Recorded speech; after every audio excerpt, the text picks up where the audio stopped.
Hi, happy Friday at Mary Jane Garden Club. We're going to make a major treat for the family. It's going to be CBD infused macaroni and cheese. I'm going to use CBD isolate so it's safe for the kiddos to eat. So first we're going to take a tablespoon of CBD isolate. And what's great about CBD isolate is there is no trace of THC at all in this. And CBD is very good at reducing inflammation, and it has a lot of medicinal effects. Add 2 teaspoons of CBD isolate to a cup of melted butter. I'm also going to add 1 drop of THC, and that will turn the CBD on to give the most anti-inflammatory effects. So make sure we get a really good infusion of the CBD isolate and the 1 drop of THC tincture. We're going to mix it in my handy dandy Ninja, and it will be very well incorporated. You won't get 1 piece of macaroni and cheese that's full of CBD and 1 piece that's not. It should be really well integrated if I blend it. The next thing we're going to do is we're going to take our CBD infused butter, so 1 cup again, 1 cup of butter to 2 teaspoons of CBD and 1 drop of THC tincture. We're going to put it in our pan, and we're going to turn it on very, very low, as low as possible. And we are going to incorporate 1 cup of flour. So we're going to be making a roux with flour and butter. So you want to do this very slowly, otherwise you end up with major lumps.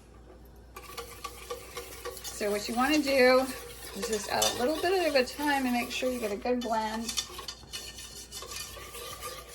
And then add a little bit more. Boiling our water, and we're going to dump our fusilli pasta and boil it for 3 to 4 minutes, but whatever pasta you use, be sure you just follow the package's direction. Okay, next we're going to add our spices. We're going to add grated fresh pepper.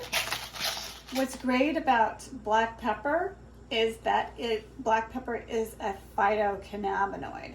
That means that it has a lot of pain relieving and anti-inflammatory properties, and so it is a phytocannabinoid as well. Cannabis is also a phytocannabinoid. Doesn't make you high, but it reduces your inflammation. I'm going to add a 1/2 teaspoon of paprika. It calls for cayenne pepper, but my kids, I think, would rather have paprika, so we're going to go with that.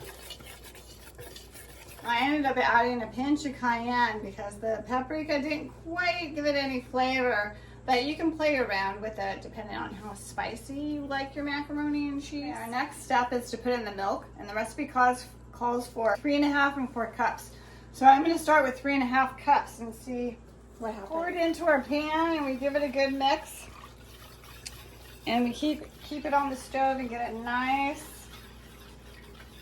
And the flour and the milk combined, it should turn into kind of a thick consistency after a couple of minutes. 1 cup of grated, I didn't use Swiss, I used a white cheddar.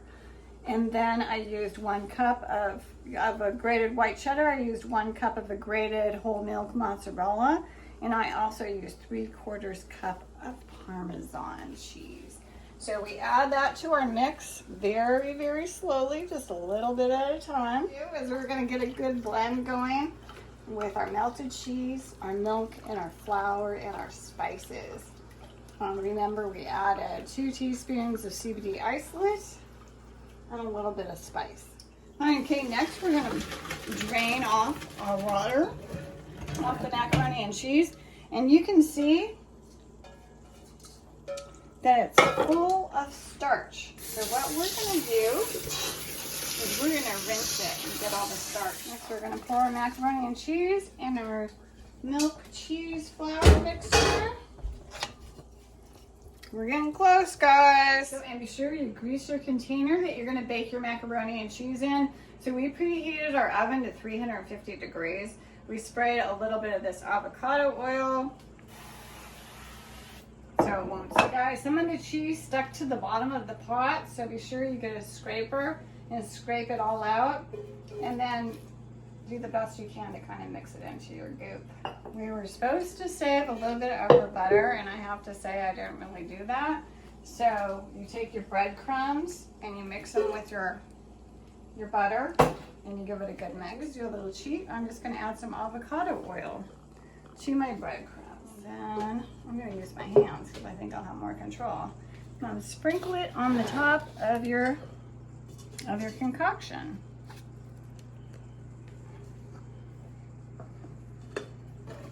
Guys, saved a little bit of the Parmesan cheese, and we're going to sprinkle it on the very, very top. Okay guys, it's getting ready to go in the oven. Does that look gorgeous? Like something you definitely want to eat next time you have the munchies? So we're going to pop it in the oven for about 35 minutes. Okay guys, this macaroni and cheese is the bomb.com. You are going to love it. So enjoy.